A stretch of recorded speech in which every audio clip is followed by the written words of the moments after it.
e vatalofa atu le nei tai a fou le alofa ma le agaleo le alii ua tatou toe feiloai ai ma tatou toe mafuta e foʻi luga o peaga galugalu o le tatou alaata o le Global Kingdom TV i loʻu ava ma loʻu faalalo o te patulima atu ai ala le suafa mauluga o le tatou alii paia maualuga o sa mo loaloa so stafa o loo e maua mai ai tatou faasalalauga pe ona matalia e lana auauna na seʻi mavae atu ia tatou pokalame lenei taeao malo soifua malo le folau natu o loo sologa ma manuia lenei aso le faatasi mai o le tatou atua e faafeiloai atu i le tapuaiga mau ana tuasigisina i maunta malawa malo lava le tapuai ia outou loo tou faiva o loo tou waa mu le ama taputapuaʻi ua sa momo ona manuia a le agata e lea le pito laau ma le matafaioi ma le matatā auauna le atua o loo latou faia i le aso ma le aso o le tuu atu leo i tatou ia alofagia le atua ia manuia ma sologa lelei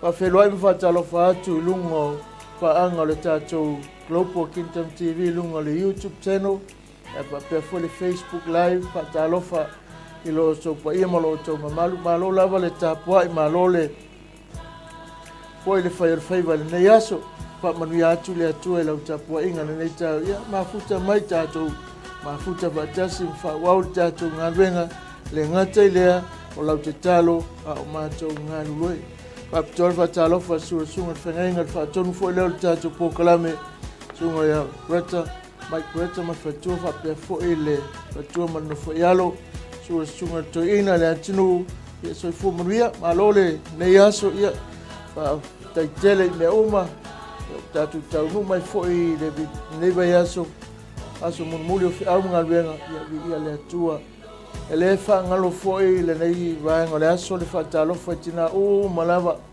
o sa moa ae maise ona i tinā ua faapeanā ona taotolia i maota magaʻi maota gasegase maota malawa ona o maʻi o le tino faatalofa atu iā te outou i le suafa maualuga o iesu keriso a o lumanaʻi i le faamanatuina o le aso faapitoa ma outou tinā ia faamanuia le atua le outou ono saʻi lo outou lagolago sua ae maise faaletua matausi la outou pito laau ia e lē taumatea le fitaʻituga ai i le aso ma le aso ina ia manuia le auaunaga auauna le atua o mataisaʻo o alii e maise totonu o tiute matauave i le aiga ia o oe o le pae ma le auli o le faalagina lea e le mafai ona tu ia lo outou matatā na te faaleleia mea uma ia alofagia le atua ia maua se asā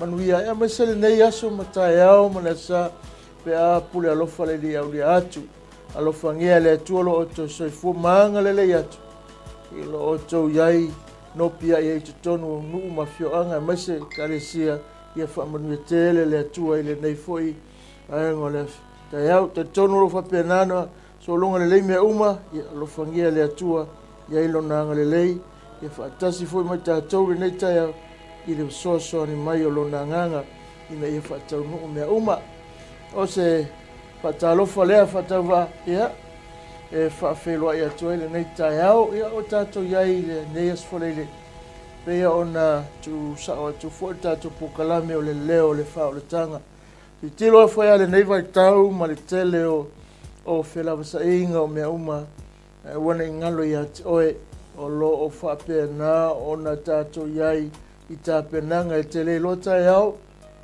e te leilo lou 5 minute o te leilo foʻi finagalo le atua e pau a le uoni ma le aveaʻi loo mai tonu tusi pa ia outou tapena ia outou matala ma tapenapena ia o mai le aso o lo faapea ona fai o le faamanatu na le talalelei a lo tatou alii iesu keriso le faamanatu foʻi lea auauna le atua lo outou vae mai e latou te momoli le feʻau pe ona seʻi mavae atu foʻi nei le pokalame le auauna i le taufagufagu lava faamanatu lava o fea lava e agai ai le losa ae lē mafaina tuua le auaunaga le galuega ua loo faafofoga o le alii e lē mafai ona tuuina le tatou galuega faamanatu le foʻi e faapeanā ona faia i luga le agata i le alaata lenei ia o tele foʻi tonu mau o fasa tapuai fara tapuai o lunga le ala ia o loo moli mau aua te ita aua foi te faitio ia e talia ma le loto whamarolanga upu le tuspaia ia o tau atu whainu umalava ia o tau tau atu ia o tau moni mawatu ia o tau whailo atu lea whaolataga ke riso whailo atu ina ia tau atu aua nei tele tangata i o se oli tātou titilo le telo tangata o mai mauru soifua o e faso tangata o e ngā oi o e whaomea o e whaitaanga mo murilua le winga le tala le leia ke riso e longo puia li ilo tātou o langa soifuanga o tātou tangata ina ia alu ese whailau whiwhiringa ina ia iai oe i le aso muri awane iai le whaasala ma tai o lusu lima tau tasi o fasu mo le ono fe metala Yesu atu o tau e amiuleanga ile me o iai le liru wa unifu male ana tau whaitangi a we ai se ale me o whena o na feta lai e Yesu iau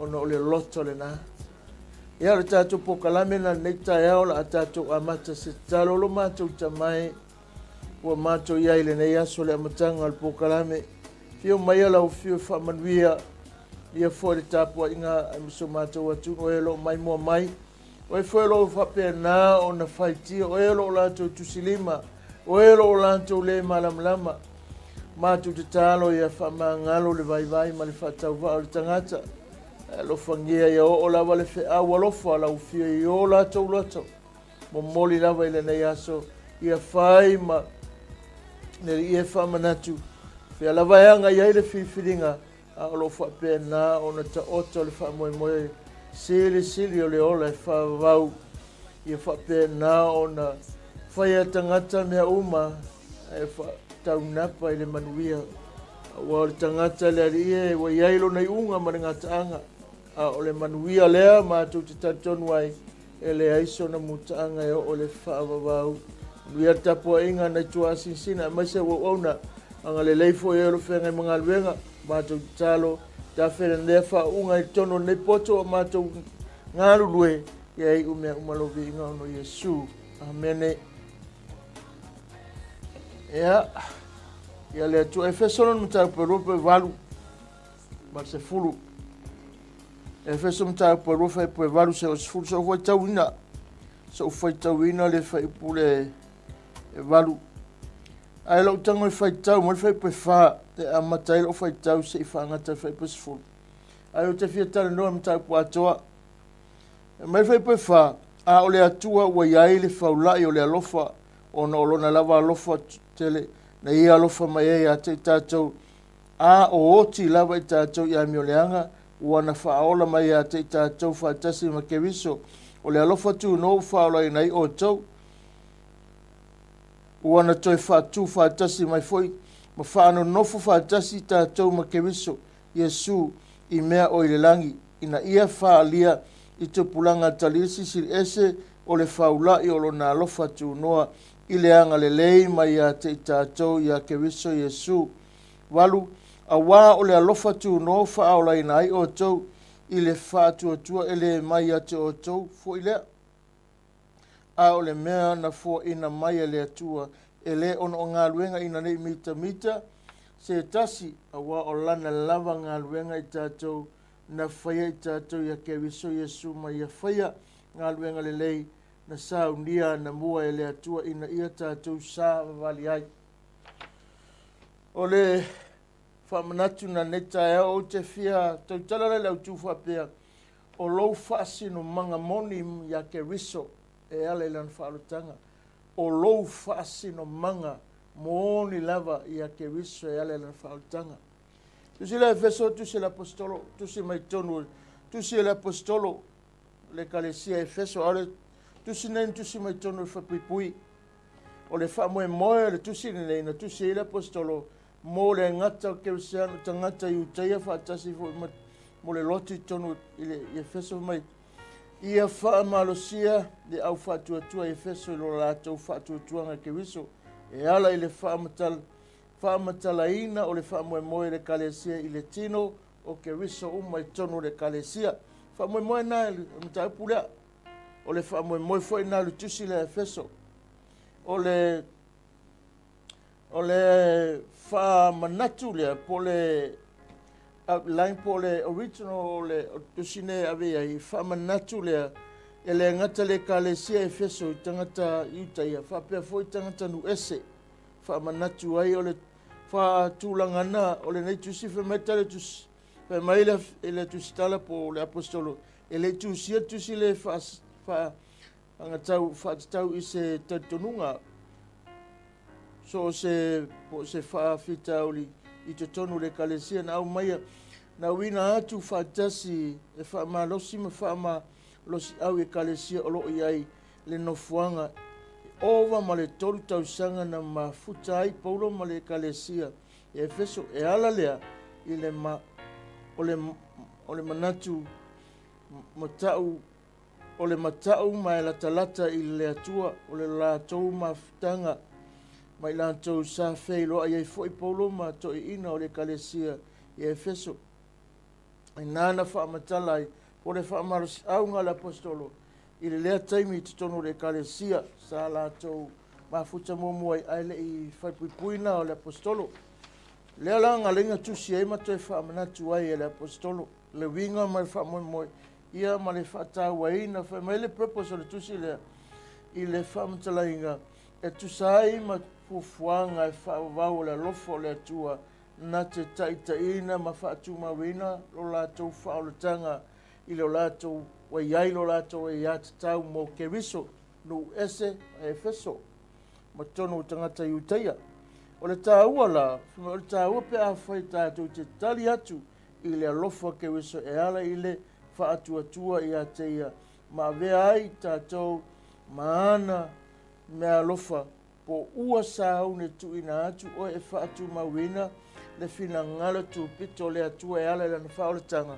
o le tāua lea o le tusi po le mataupu lea ia iainga ma le whaatulangana le apostolo i le whaatauaina o le alofa ma le angaleleo le atua le soifua le tangata e whataoto ma le nai vaenga ia se tolu e wha o lo i tonu i le whaipu lea e tala noa i le taiaone nei e wha o toele tātou mataupu le nei aso e tusai ma le fina ngalo le atua i le whai upu au tūleu te whia tala noa ai.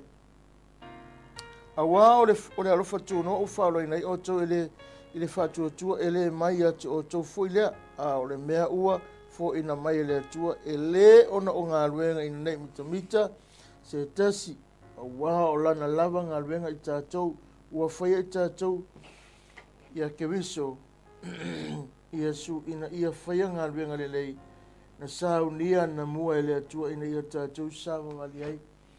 Ua ngalai e tono le whaipu lea e wha matala ele nei mataupu memo mofa mele wha matala ua vea tātou ma kerisiano ona olona alofa tu noa a vea oe ma kerisiano a vea o ma kerisiano ona le alofa tu noa ele se mea matangata ele se pokalame se lotu se whaifeau po se tangata ma walunga o le pokalame le atua momona ua ave tātou lua e leo so tātou le lei pose le lei oni o tātou mea na whai a olona lava alofa tu noa a olona lava alofa tu noa ua fua i na mai mo i tātou olona alofa tu noa ua fua i na mai e tau mau mai e le aia sepi i tangata mele na o lana pokalame mua ave oe ma kerisiano ona lona alofa tu noa lua ona ua ia foa i mai i lona lava alofa le mea alofa ua foa ina mai mo i tātou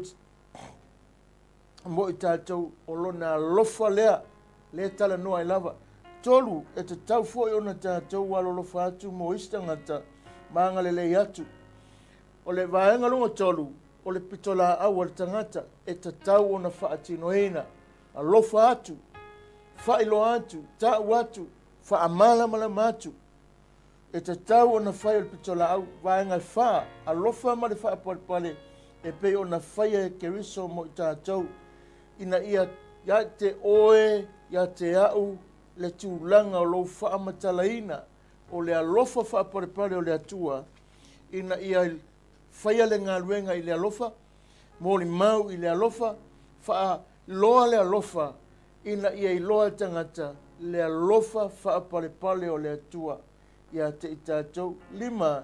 E lei whaolaina i tātou mo so tātou lava manuia. E lei wala awina oe mau. Ina ia talia Yesu e whai maalima whaola mo oe lava. Mo le whina ngalo le atua. Me mau mai, mo le whina ngalo le atua.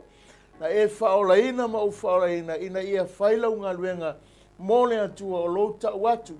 Whailo atu le alofa, le angalelei, le whaamaoni, le file mu, le manuia le whaatali mai whawhenga ilo tangata. O lau mata whai oi o lau ngā luenga o le tau atu, le alefe mele mero ngalima, e lei whaolaina i tātou, mō so tātou lava. E lei, lewa umana i le taui.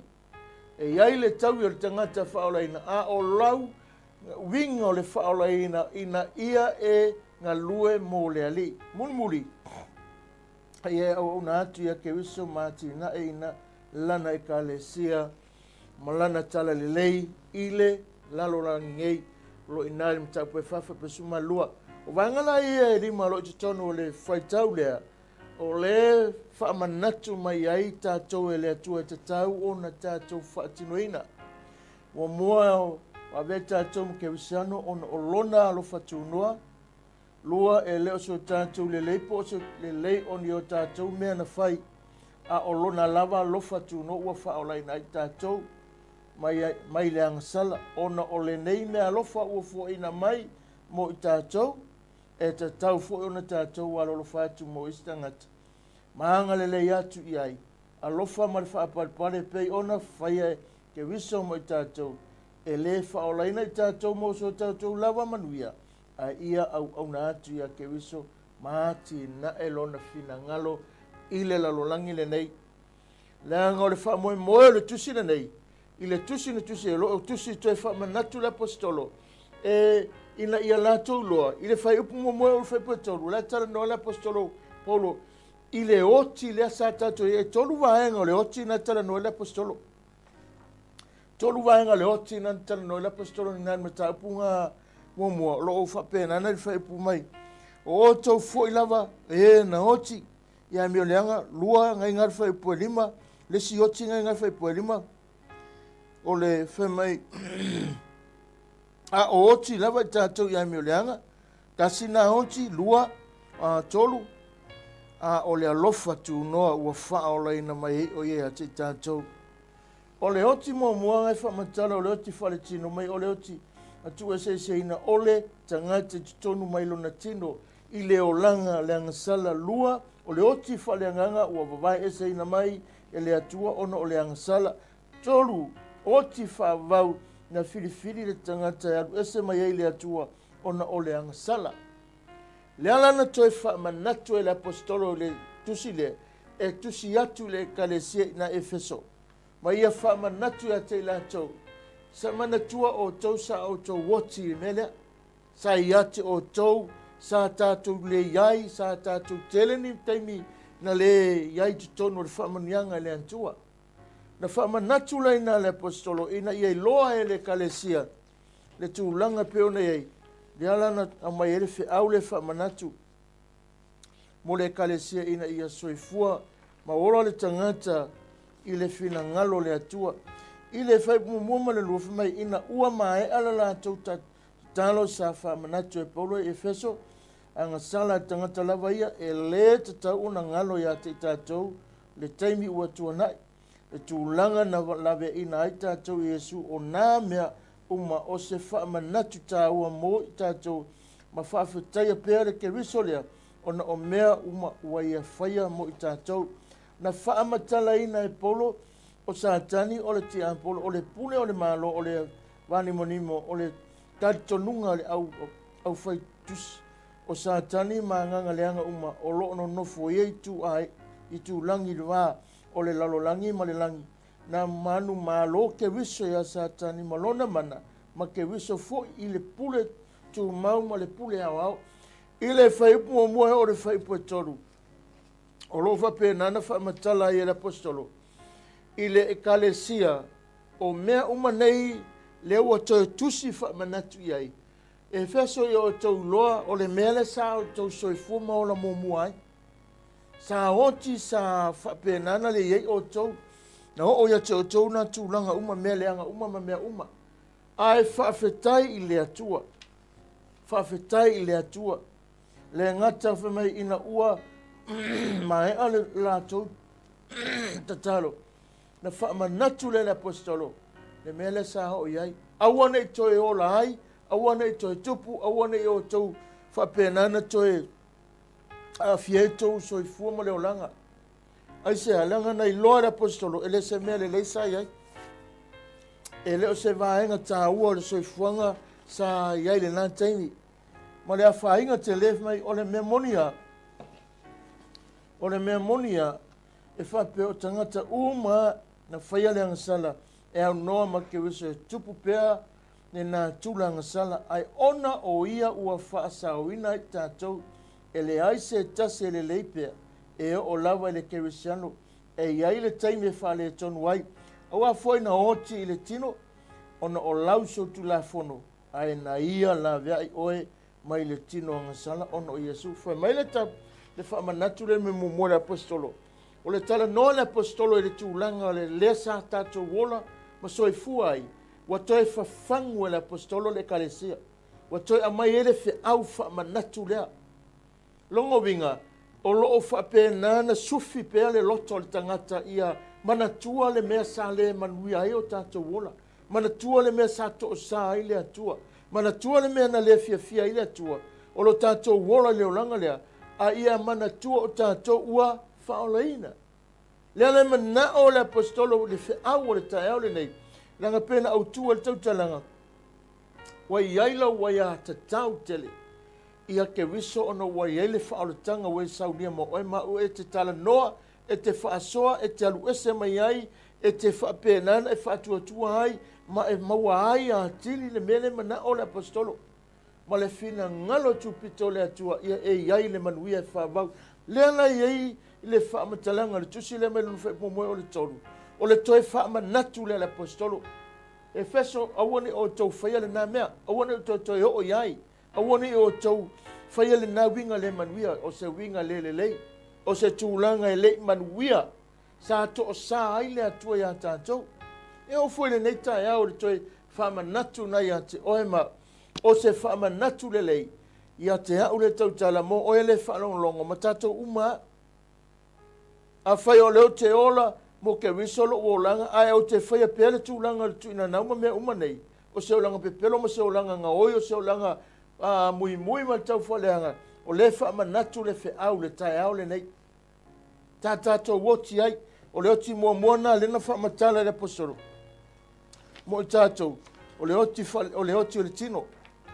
Mai le ana whaamatala mai I le vaenga le tātou tala noai. O le oti mua o longa lua, o lo whapenana o mai ei. Mai o le oti mua, o le whaamatala, o le oti whaletino, o le tu ese ina, o le tangata tonu mai le tino. O le oti ngai tala noa aile, e a kopo lo mta upurufe polo ono.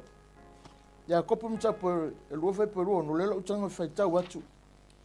Le vaenga, o le tā ua o le mele tala noa le apostolo. Ina ia whaamanatu pe a te tātou.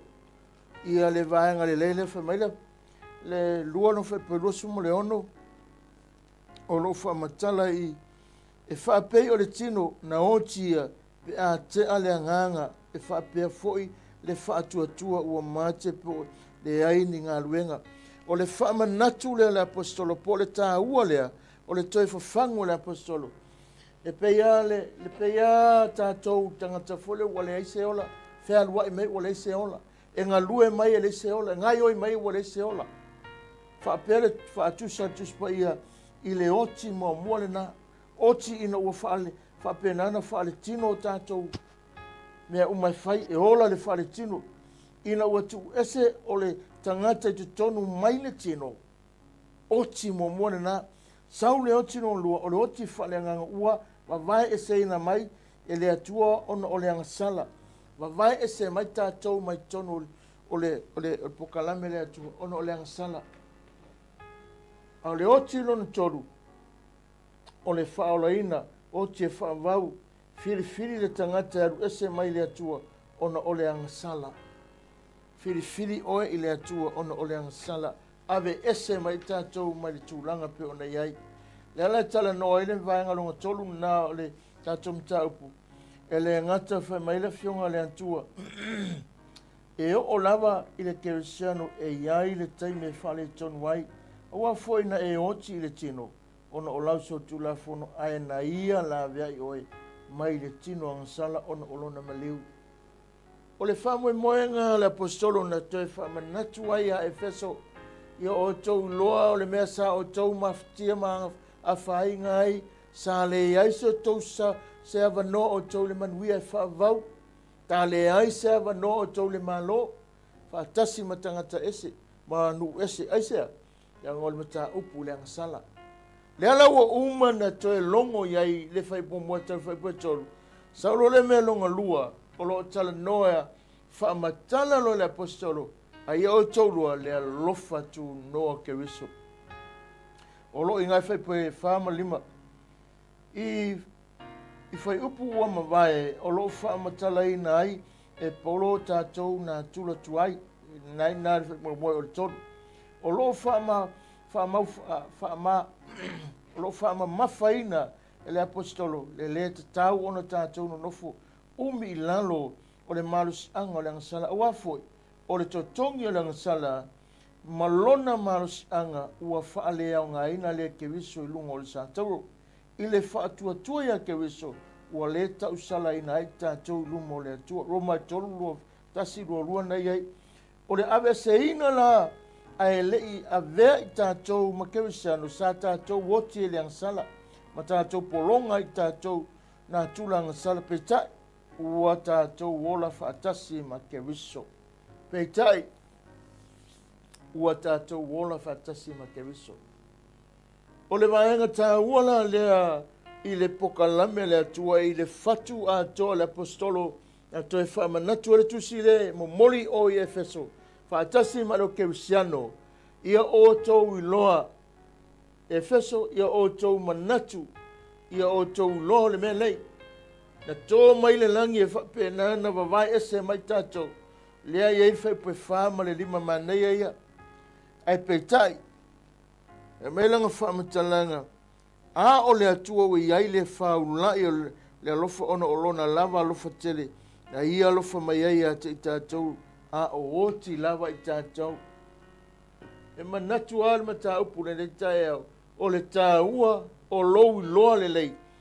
O lo tātou iai tutono i whaaolataga, o le mea ua uma na tutongi, o le mea ua uma na soloia e sea, o le mea ua uma na tāpena e lo tātou atua. E leo toi iai le whaamanatu na le whaau o le apostolo i tutono le kalesia Efeso.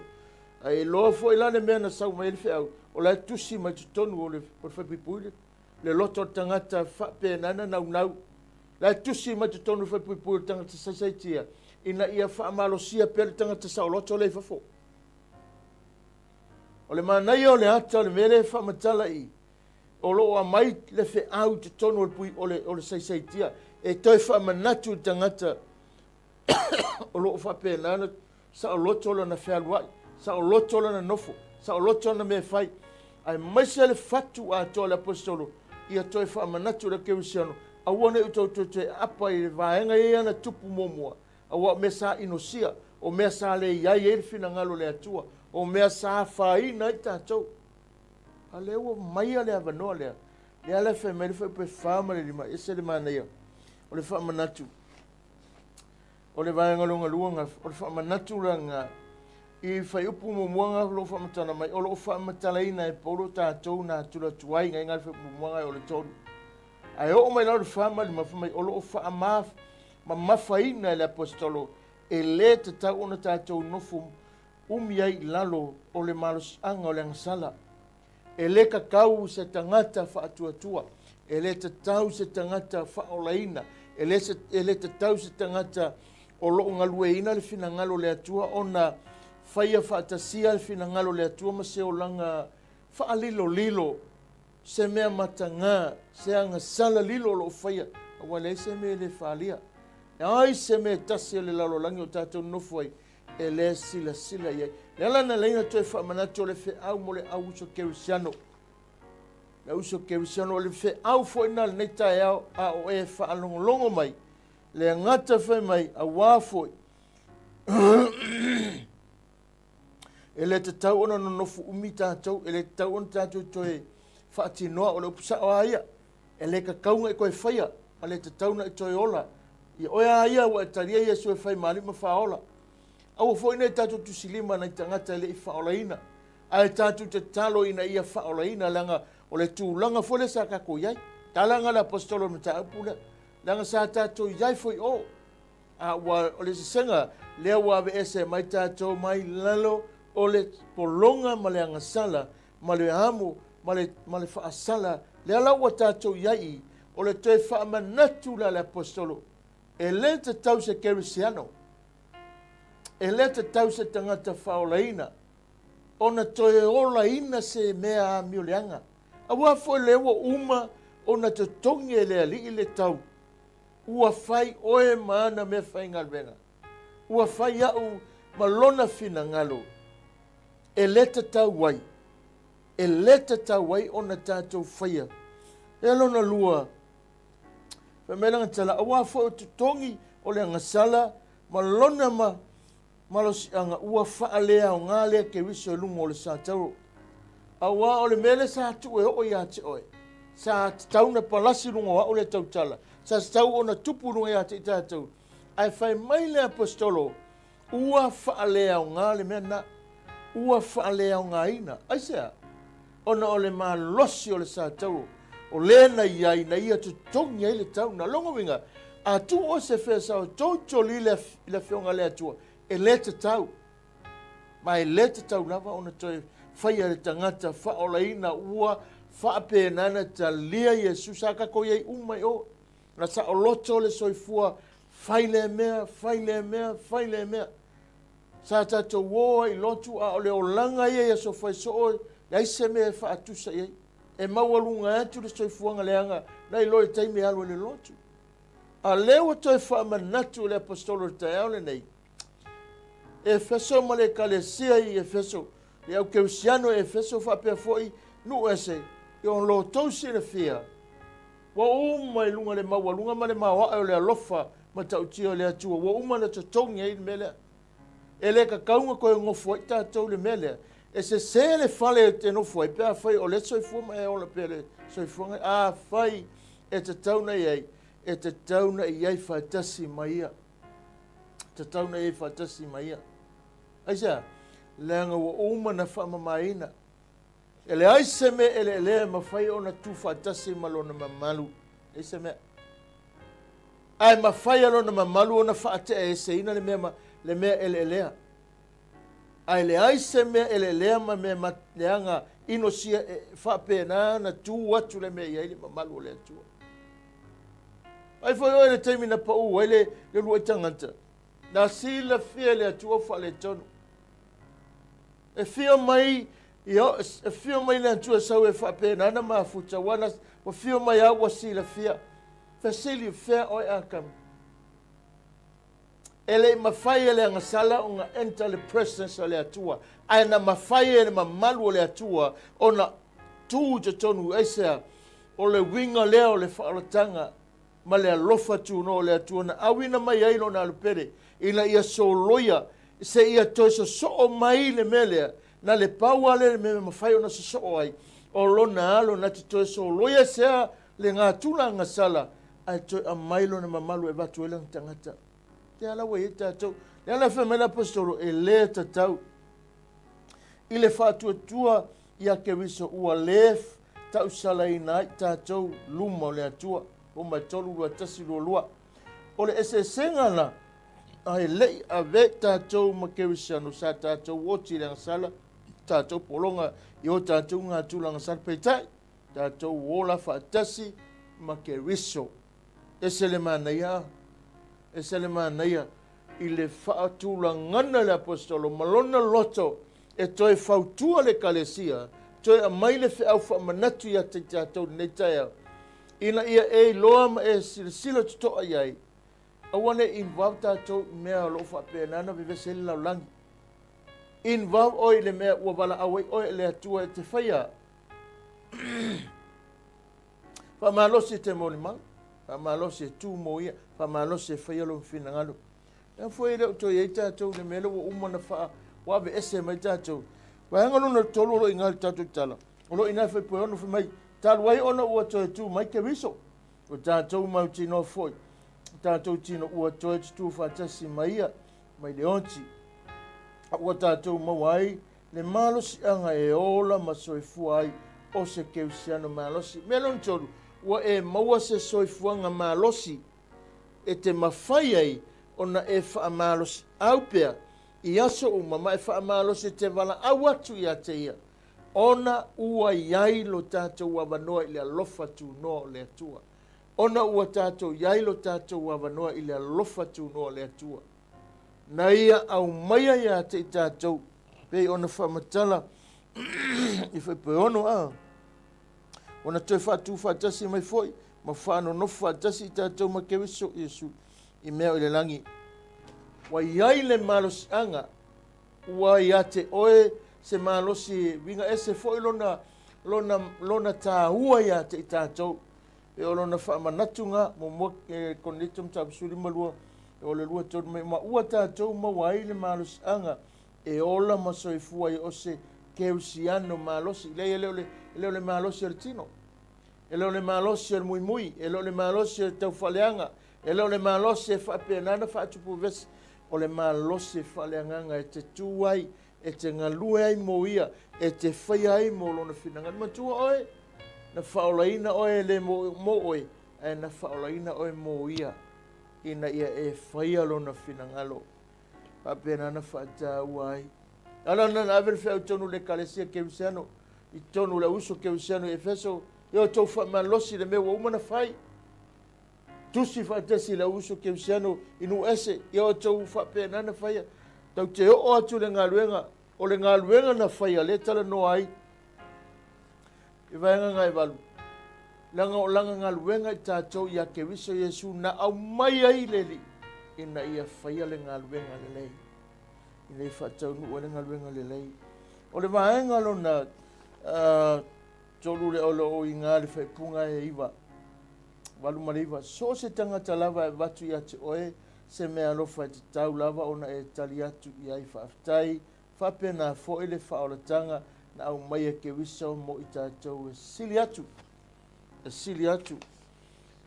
Me sili atu ona whaafetaia o ia ona ua wha saorina mai tātou mai le amo le polonga. I le upuna e whaipunga e walu mare iwa. Awa o le alofa tu no whaola ina i o tau. I le whātua ele mai ati o tau fo i lea ai mea ua fo ina mai ele atua ele ona o ngā luenga i nei mitamita se tasi. Ele o ngā luenga i nei mitamita se tasi. O le vaenga tā ua i o le tusi le nei. So si tangata lava e watu i a te oe se mea lofa te tau lava ona e tali atua i whaaftai. Whapena fo i le whinangalo le atua. Le voila tātou matamata i whainga mea alofa i a sao tina. Le se mea leanga. E oi alfa awesa su se mea alofa i a whanau, whapiponga. So e aprisailinga e tangata le nā le mea alofa. E iailo lātou loto whaaftai a te loe. Whapena le loto i whinangalo le atua le vaenga longa whale o le tātou matau. Whai mai le whaamatalanga le apostolo a whai e watu e sisi. O le react le tangata i le mea lea. O le loto whaftai. Whai mele longa tala e le sili ea ona e whaatino le nā mea. E le sili atu ona e whaia le nā ngai o inga le lei mō ia. O lou loto whaftai i le whaolatanga wa o whaolainai. Whawhetai la wai a tatau e au mai o te wala au atu ai o te whae e o lima ma o te talo atu mai o whapena ona maualo ua wanoa te uru whale atu ai. E te le whawhetai ea, le tele o le alofa ia te itato i le aso mane aso. Nana tu e whamanatu na whaipunga iwa. Ai wanu male iwa. E le tatau ea ona tātou whawhetai ea. Amen. E whapena fo i le whaolatanga na au maia ke wiso mo i tātou i a sili atu. Longo winga, i a sili whamai ona ona e whaafitai o ia ona ua whaasawina mai tātou mai le amo o le polonga.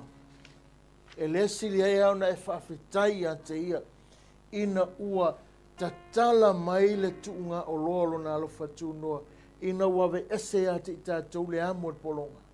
Ina wawe ese a te oe le unga o le sala. Ina ua whapenganga shift mai oi te tonu i le mea lo o yailo na manuia whamai ua whapenana whaano nofo whaatasi tātou maia i le mālo i le langi le kaungu mena o le aso e te oti ai ma uoti ai a lewa ele i taunu a ua uma na tusi mai le apostolo i le whaalinga i lona finangalo alofa wha ano nofo whaatasi ma ke wiso i mea o le langi e le siri ea le loto whaaftailna e le siri ea le loto ma e whapea atu le lofa i nā tele. E le siria e ona e whapea tulo mātou tamai, asa mātou tala, na o le loto whaptai a wawa sili, mewa e tā pena ina mo le nei aso. Mo le nei a tai au. Wa ana le ai le aso lea, ana le ai le santoru, e le ai so tā tai au. Ai whawhetai le loto, alanga ngalaina loto, me le apostolo, e apos i le wala au ma le whamanatu. E le mai le tangata. O le iai o oi te tonu o le whautanga ma le nofo oi te tonu o le lao ai ma le mālo le atua. E le mai se tangata le mea na. E lo se pokalame se tangata mai le atua. Le lefe me le apostole. Le sili atu ona e whaafitai le na wahenga tāua. O le FAAOLA o le whautanga mō tātou. Ai mai se oi wa taria ina Yesu e whai marima whaola. O lou wala awina e le mo le lalolangi mo oi le lalolangi nei. O le e whaai umea uma i le whaamoe moso i fua le umana whataoto o le manuia e whaavau. O lou taria ina Yesu e talia ma le manuia mai le atua. O lou nofo i le langi o le pokalame tu pito le atua e le se mea mai tangata. Ai ei la se sielo fa pena na falalala na pule tele o le o le vavau le atua la le pule to tasi le mena ele pule ele se tangata se pule na te avei ma fa pena ona fa ia to te o le vavau mo le o le vavau ta to upu mo ta to fa malosi o le fe au o le fa mo a ke riso le tangata o le fa olaina ma ia iai le manuia o uma na fola o le fa mo ina ia aua na iai tātou i se me whapena o na tauleanga ina.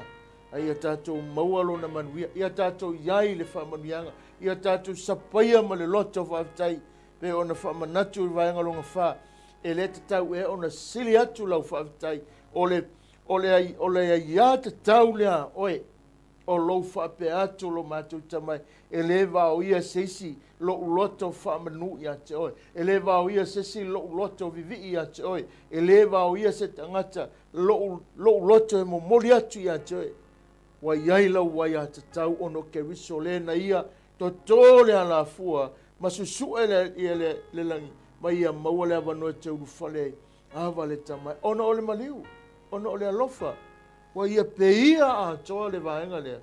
Sa matua fia ai le soifu mano. Ai whawhetai ei. O le toi whamanatu la le apostolo. Ia te oe le taiao nei. E le sili ea ona e whaatino se awala. Sili atu na mawalunga nai lo le mea sa tatu whaatinoa. Ati tilo foi le laulangi mea lo fai. E matua i tā pena lo lātou loto e priseiringa ai se mea ua mai. E le silia e ona e whaia whapena le atua e o le mana umalawa. Malona mamalu malona alofa wa tō maila na matu parpara mo oima. Wa mau e lea vanua te wana au e awa le tamai. Wa ni te leo nei me wafai. Alanga to e tusi e le apostolo matu e awa le FAAO Efeso. Ia o tō loa e le itongi ola ina o tō i se meo le lalolangi nei. Ma i o tō mauti noa. E le mai se tangata le tongiola le iai. Na mai a te ia. Na whamanatu ia te ia. Mai a te ia lo wala wina. O lo tātou iai la i. Ma lo tātou no nofo tonu i. O le mea mai a te ia. Loto whaafitai na. E whaafeona tātou tali atu ai. O le loto whaafitai. E le whaafitai ngā lo sa. Aso uma. O aso umorola. Everyday life, e te whaafitai e say thank God for the gift of life, and whaafitai le ri mea umo wa ia whaia. Ele ngau ngei, ele ngau tai au, aso umoro wala e whaapenana a mata mea lo loto whaafitai. E mana tua ai ta mai whaafitai.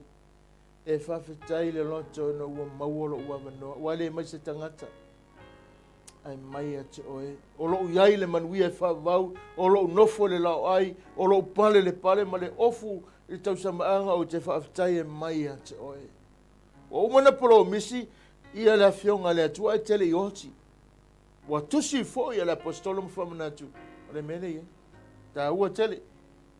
Ai ngalung whanga. Ai ngalung alima. Nā la sau e o le au tūnga pe ona tanto iai. O lo tala no ai. O la veo tātou ma ke wisiano ona o lona alofa tūnoa e leo se tātou le leipo o se le lei. O ni a tātou me whai mumuana. O la veo oe ma ke wisiano. E le iai ma se me tasi e tau wai. E leo sau le lei. E leo sau le lei. E leo sau mea le lei na whai. O leo se mea na whapenana na fatua e lou malosi ma so uloa. Ai ale tali, fa mai le tali nei of mai fa upu. Mai na fa mtalanga.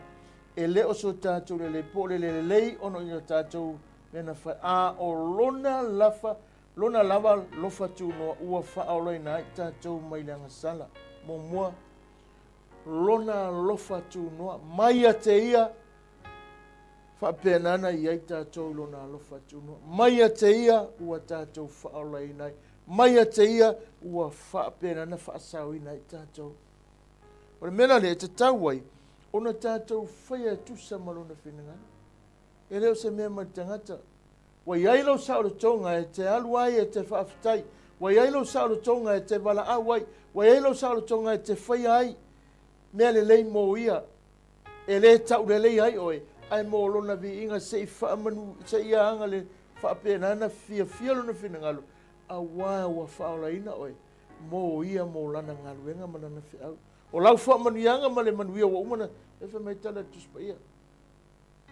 Whaatutu, whaatasi, whaanonofo, whaatasi ma ke wisa mea urunga. Mea langa e whaataunu e ta mapea uma le ola le te ola. E soifuanga mo lo uola le te ola. E te iai whaatasi mai. E taunu mea ina ia. Whapenana te lelo te tonunga. Te lelo te tonunga. Lua. E te tau fo ona tātou wala lofa atu. Mai, ona ole nei mea lofa ua fo ina mai mo i tātou e te tau ai ona tātou wala lofa atu mo isi tangata. Ole makawhai oi la le mana o ai. I le whaipu e waru e tau sifufa mai. O langa ngā luenga i tātou, o le mea fuera le, ka kau on ka kou whai ai, le ngā luenga le leile ana whai mō oe mau. Lofa atu mō les tangata. Whaia mō les tangata. Whaatino mō les tangata. Mai le tula whunu, tā ua le atua tonu. E alofa atu le atua lo roto atua, lo malose atua, lo wanganga atua, lo manatu atua. Lua, ia alofa atu le lua tutua oi e peo o e lava ia te oe. O lo wha manatu ai le tāua le whiau o le whiau le nā a le keusiano po le toi mo moni le apostolo te tonu le auso keusiano Efeso.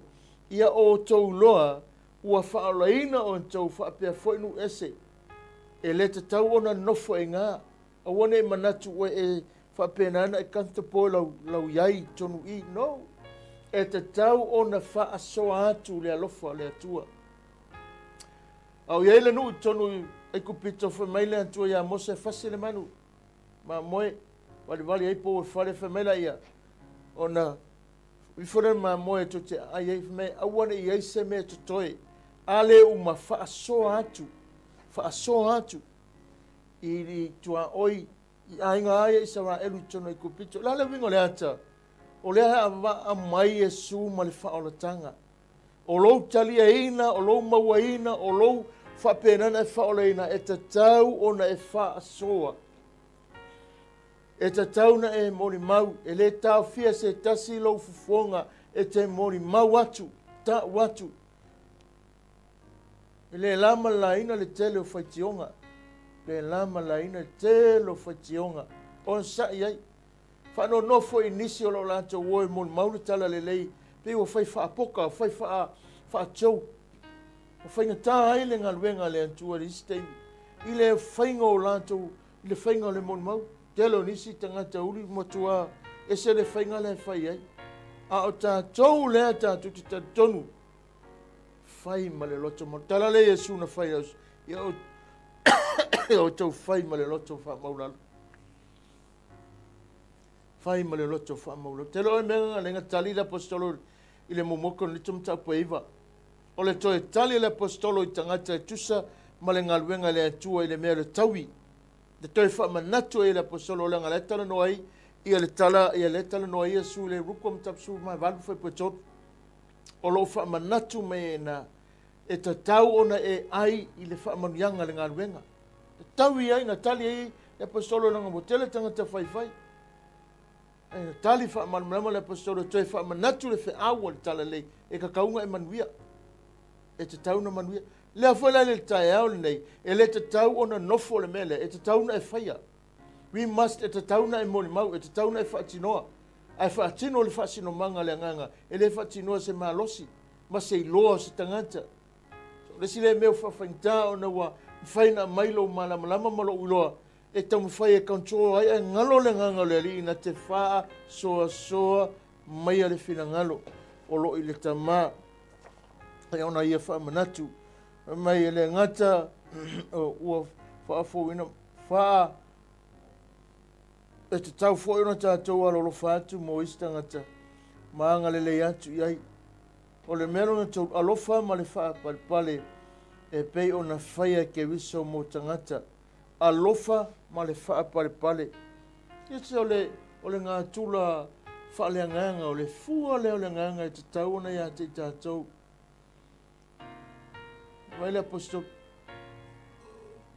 apostolo Paulo i le Kalesia, le uso i ngā Efeso, i o tau alo lofa whaapalpale i tangata. Apena fo le nei tae au ia te oe, ia tupu pele a lofa whaapalpale. On sa i ai, ai te loe, wa e whaamasani pe wa e whaongai, wa e whaatanga le ono sa i le ngai oi i. E na te o mai e te oe me veru pe wang, pe wa e ki kilo koe mei e whai mai, po le ea so wango i esea. Nanga wa e whaangai o ina lo loto taritonu ma lo whaatuatua. Le upo Yesu pese ia lo whai e ato e ala o ia nei whai ia. O le whatu atoa lo tātou wali i whai le ngā luenga i le loto mawalalo. Talia ma le loto fia i e whaatino fo i le alofa. Le ala toi whamanatu le apostolo. E mei alofa ma le whaaparpale e pei o na whai e ke wiso mo i tātou. O le alofa ma whapapale o se wo le lei e ngā lurue whaatasi ma ngā luenga o lo tātou whaia. E te le a vea ngā le alofa e alu a ngofo whapapale e ngā lurue mea uma mo le lei o le ali. E ale lana whi aumala ngā luenga. Waenga luna lima lo whapena o lo whamanatu mai e a tita atu le alofa ma le e le i whaolaina tātou mōsu tātou lava manuia a ia au na atu ia ke wiso malona whina ngalo. Mai le me munmuri i ngā le vaenga leo tātou tusi. E le i whaolaina tātou mōsu tātou lava manuia a ia au na atu ia ke wiso ma tinae ina lana e kalesia. E mei te tau ono tātou au na atu ia ke wiso. O le vaenga ngā le wingo le whi au lea ua mai le li mo tātou. Ina ia tāua, ma whaataua ina i tātou, e tusai malona whina ngalo wa tau ave ai. Leanga o lo whapenana whamanatu ia i tātou vaenga te tele. Longoringa, e te whaia mea uma i lou tatonunga o lo e whaia, ma whaatino o lona whina ngalo. Ma whaawau.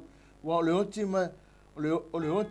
mai tusinga uma olo iai o lona winga o le vai ese mai le whaamoemoenga e fofoina ai se tasi o le oti whaalitino o le vai ese ina leo le tangata i tutonu mai le tino e na o le tino e mate ma toe fo i le pala pefu i le tūlanga pene o le anganga ma le anganga whale tino e le o oti i le angasala po ua maua fo i e ia le ola e whaavau ia ke wiso le taimi o lo oti whale tino e te tau fo i o na malama ai le o se ori o le ola e whaavau o le manuia le na o le tangata e whaapena o na whaataunu.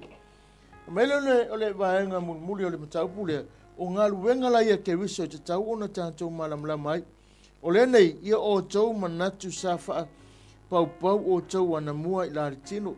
Au ta ua o tau e le o le 𝚟𝚑𝚘𝚎𝚘𝚜 e iei la tau o e ua ta ua 𝚟𝚑𝚘𝚘𝚜 le tino ua whaia e lima.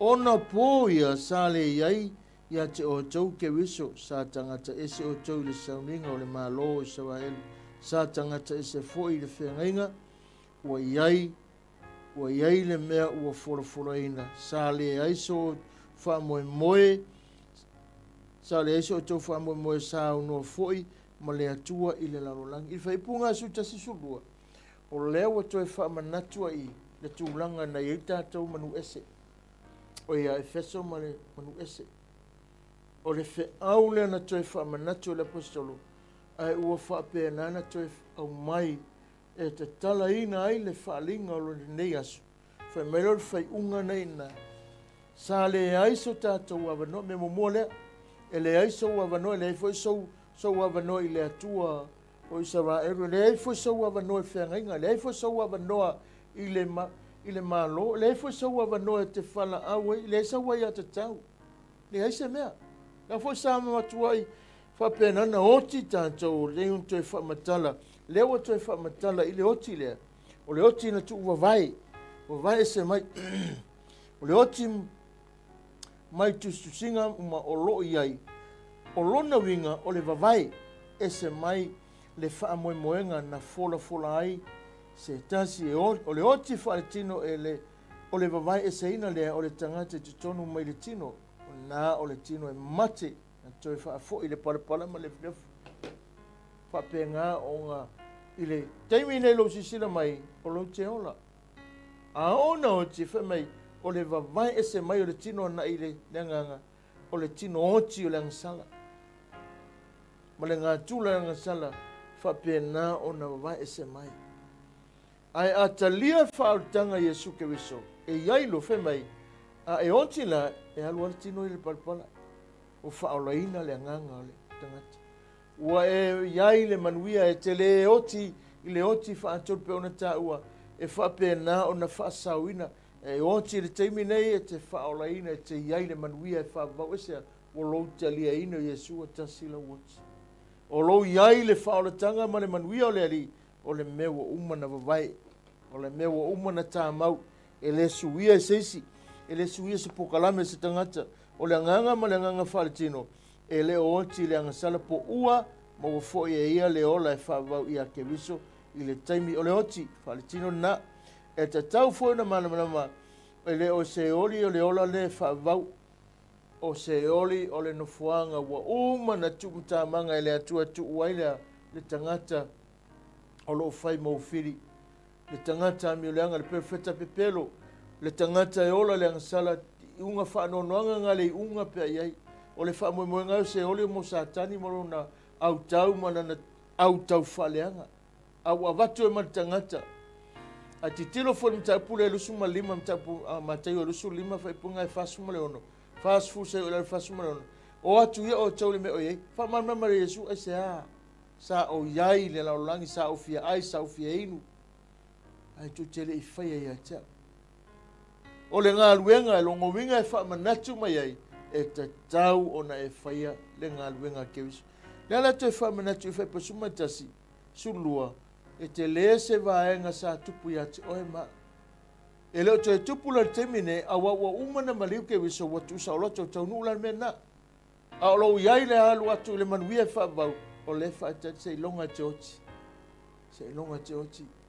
Tau nuu e wha moe moe ma le wala au whapea na o nei. Matua oe le mo moe tolu pe tamu tapu e tolu. Lua pe tamu tapu e tolu e whaipunga e iwa wha mai o lo fatu te isi mai le ina pokalame ele ona ua fatu ai a ua fape nana fatu ai se ia o uma tangata te salamo e lo e fina ngalo tau pito na le tamai e ua le whalong tal tangata e whapalpalo na se ia o mai se ia o uma tangata te salamo mai ia whali liwina mai ia langona tangata e ta tau na fo i le ali ma le loto salamo o le ki ma le awala lea le tangata tau na aluai le ala e whapena na whamatale whaipura suma lima e o ia sufasu le mai o iu taia manu e se ua tasi ila anto ia ke wiso Yesu lau whaitau atua whaimelo ma whamatalanga i whaipure sutolu ai ona po nei ona o ke wiso Yesu o tau sa vava mamao ana mua ua whaalatalaina mai i le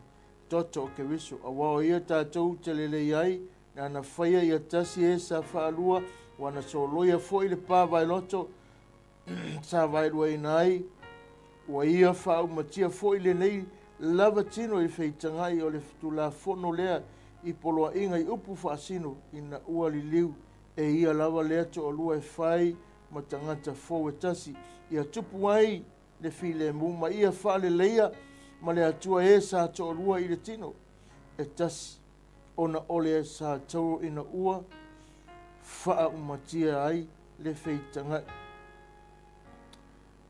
Na maliu mai foi o ia e fola mai le tala lelei o le lelenga ia te o tau sa vava mamao a tau mai ua latalata.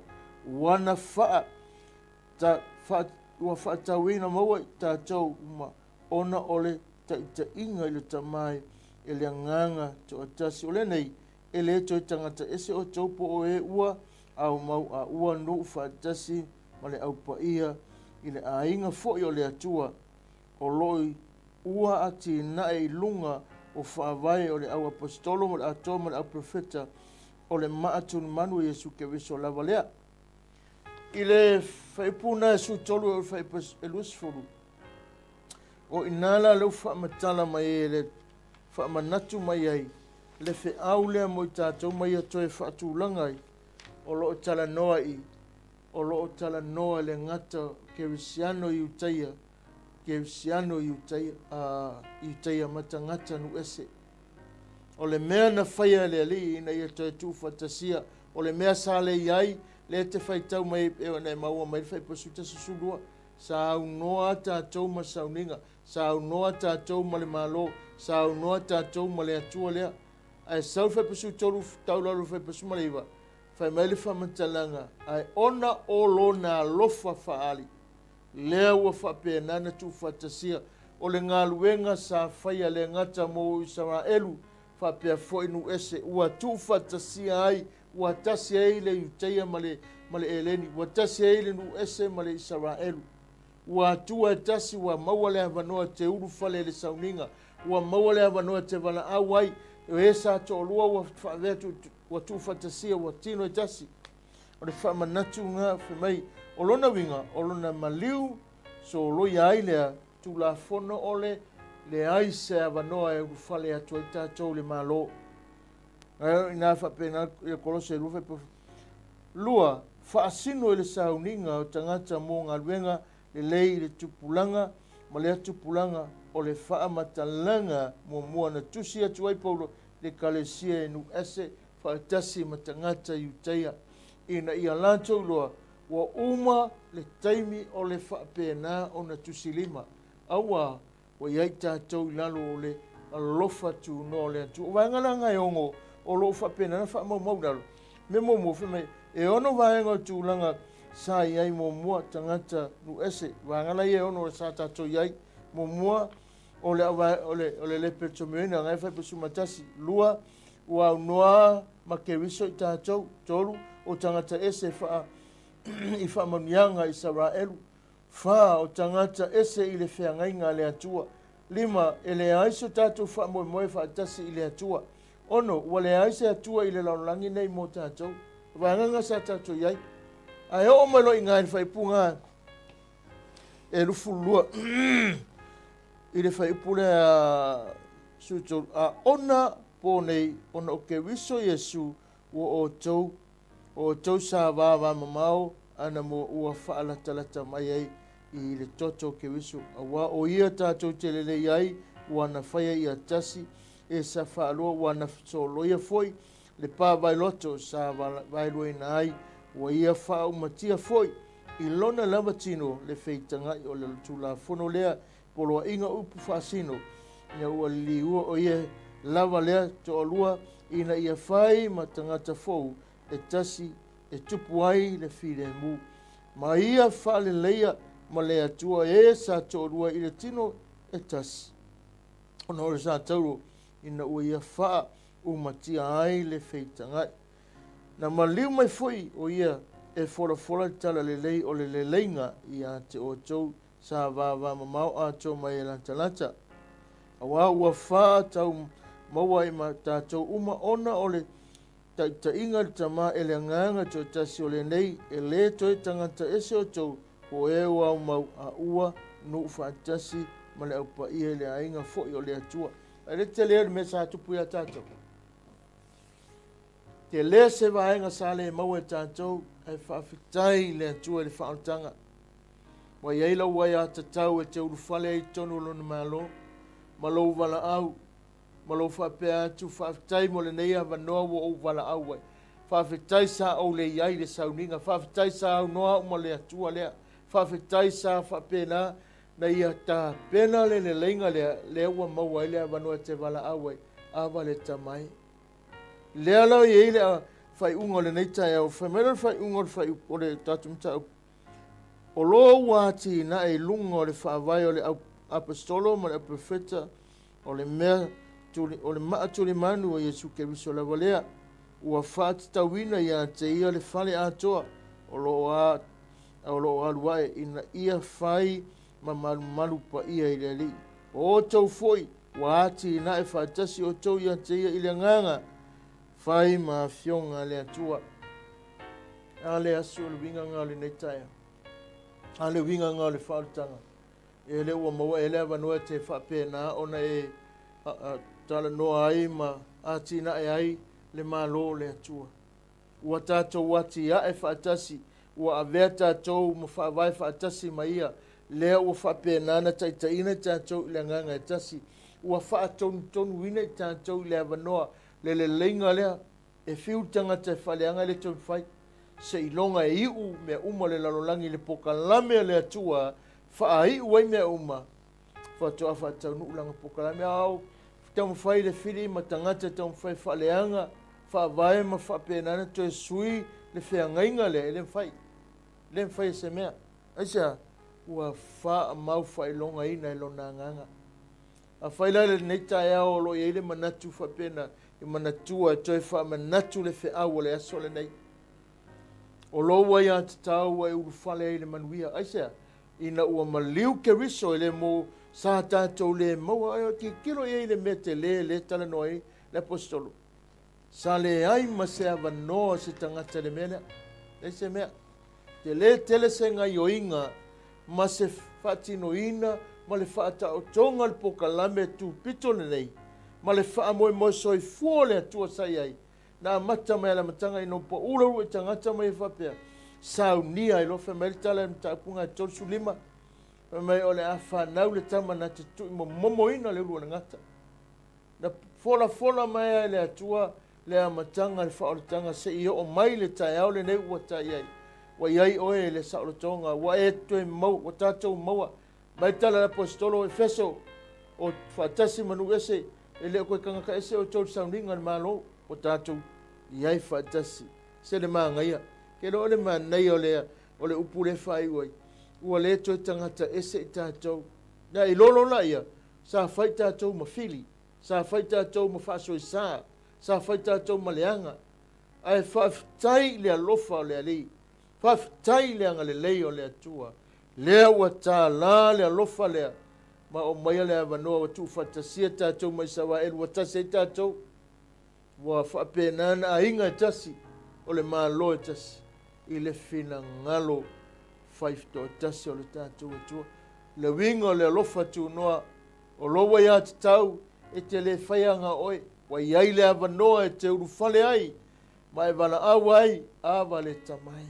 Au foi nei, ai tala la apostolo le kaltia mata pani mo awana ia vele sa o tonga wa mai ta fai mata alonga fai mata tu au penga le ngasala fa manatu na a ia fai oe matangata wa uma na tu fatasia o le mea lofa sili le lalangi wa au mai mo oe e fai oe matangata nu e alu valele tusi o fe e fa na wai la tunu o sa no foi la nu fa pena na tau o tangata nu New Zealand tangata nu Samoa tangata nu Amerika ai tele manatu e silia e a vea oe ma o tangata nu o le langi le fe mele fe punga e valu ma le iwa fe mai awa ua fa tu fa tasi to e fa no nofo fa tasi oe ma i lona ma lo e vi ia ai lona alofa ma lona ngalei o mea na whaia i lona atua mo tātou e sili ese me manatua tangata o le manuia foi tala la apostolo tu sa Filipi o le manuia foi mai le atua sisi lava mea te manatu ma manatu ai leo ina ai o tātou loto ia ke wiso Yesu ia o le whaau na nei aso whapea nana toi wha manatu wha lo tele pe tātou e tusa malo na whina ngalo o whalia ia ilanga le leo le atua e tā la le atua lona alofa wha manuia foi le atua ilana upu toi wha manatu ia toi a vea oe o se tangata ia wha manatu le whaau i Efeso nu ese tau loa sa tangata ese o tau lewa iai tātou sauninga awalane ia vea le wanoa whai mata alonga wai e whai eima winga leanga ma mea matanga telo o le telo le mea nai wa vea whautanga ma so na whai wa vea whautanga ma e so na sa wai ia lofa tu no tātou atua o tātou whaolai nai e leo le whautanga tusi ai